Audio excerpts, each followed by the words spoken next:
Hello friend, इथं आपण मिरची टाकलेली आहे भाजायला. त्यात थोडंसं तेल टाकून घेऊया. 7 ते 8 मिरच्या आहे.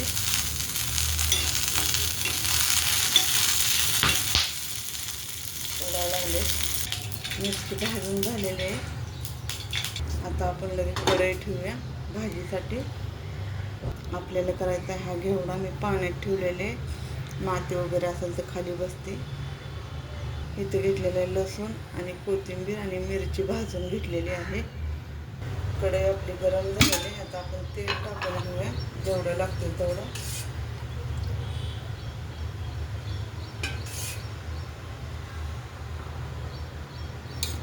दोन पळी ओतलेलं आहे तेल.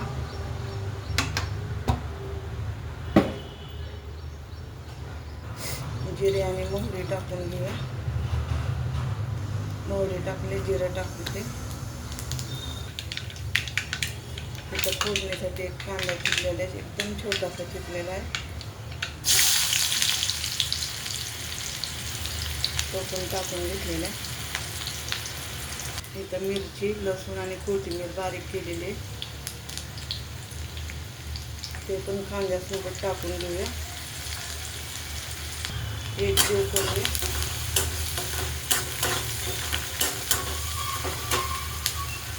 इथं 2 स्वच्छ टोमॅटो घेतलेला आहे, तो पण चिरून टाकायचा आपल्याला. हळद टाकूया थोडीशी आणि लगेच टोमॅटो टाकून घेऊया. एक जीव करूया.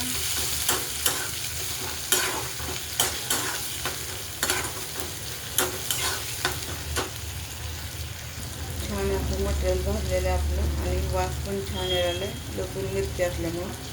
आता हा आपण घेवडा टाकून घेऊया. एक जीव करूया.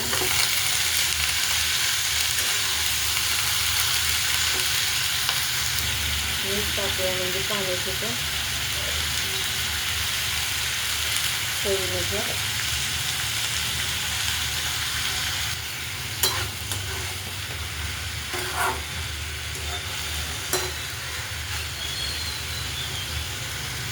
एक जीव केलेलं आहे. आता आपण झाकून ठेवूया.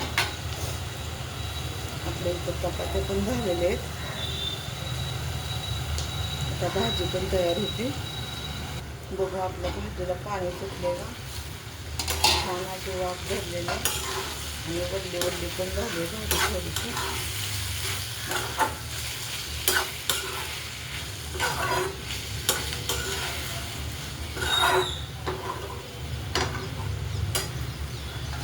परत वापरण्यासाठी थोडा वेळ ठेवूया.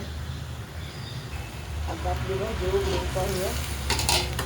छान अशी वापरलेली आहे.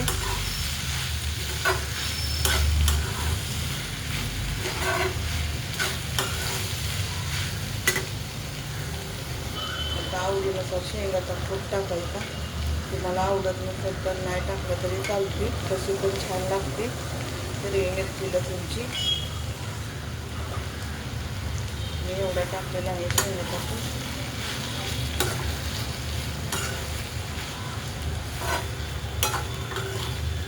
एक जीव केला, लाईट लावली, आभाळ आले.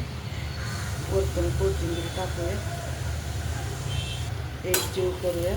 कोथिंबीर टाकल्यावर